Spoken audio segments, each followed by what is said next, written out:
বিপুল পরিমাণ গাঁজা পাচারের চেষ্টা রুখে দিল শিলিগুড়ি মেট্রোপলিটন পুলিশের প্রধান নগর থানার পুলিশ।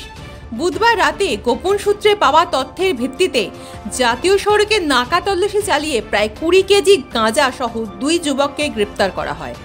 পুলিশ সূত্রে জানা গিয়েছে, ধৃতদের নাম প্রসেনজিৎ বর্মন ও সমীর রায়, দুজনেই কোচবিহারের বাসিন্দা। গোপন সূত্রে খবর পেয়ে পুলিশ জানতে পারে একটি নির্দিষ্ট নম্বর যুক্ত 4 চাকা গাড়িতে কোচবিহার থেকে শিলিগুড়ির দিকে গাঁজা নিয়ে আসা হচ্ছে। রাতেই মহানন্দা সেতুর কাছে শিলিগুড়ি স্টেট গেস্ট হাউস সামনে রাস্তায় সন্দেহভাজন গাড়িটিকে আটক করে পুলিশ। গাড়িতে তল্লাশি চালিয়ে পুলিশ গাড়ির বোনেটের মধ্যে লুকিয়ে রাখা অবস্থায় 10 কেজি করে 2টি প্যাকেট মোট 20 কেজি গাঁজা উদ্ধার করে। প্রাথমিক জিজ্ঞাসাবাদে ধৃতরা জানিয়েছে, কোচবিহার থেকে শিলিগুড়িতে গাঁজা এনে হাত বদল করে দেওয়ার পরিকল্পনা ছিল তাদের।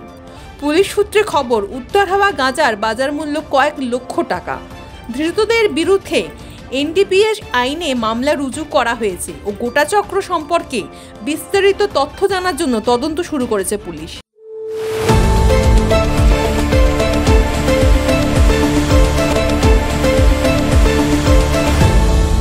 আপনারা দেখছেন এই বেলা বাংলা, শিরোনামে সবার আগে।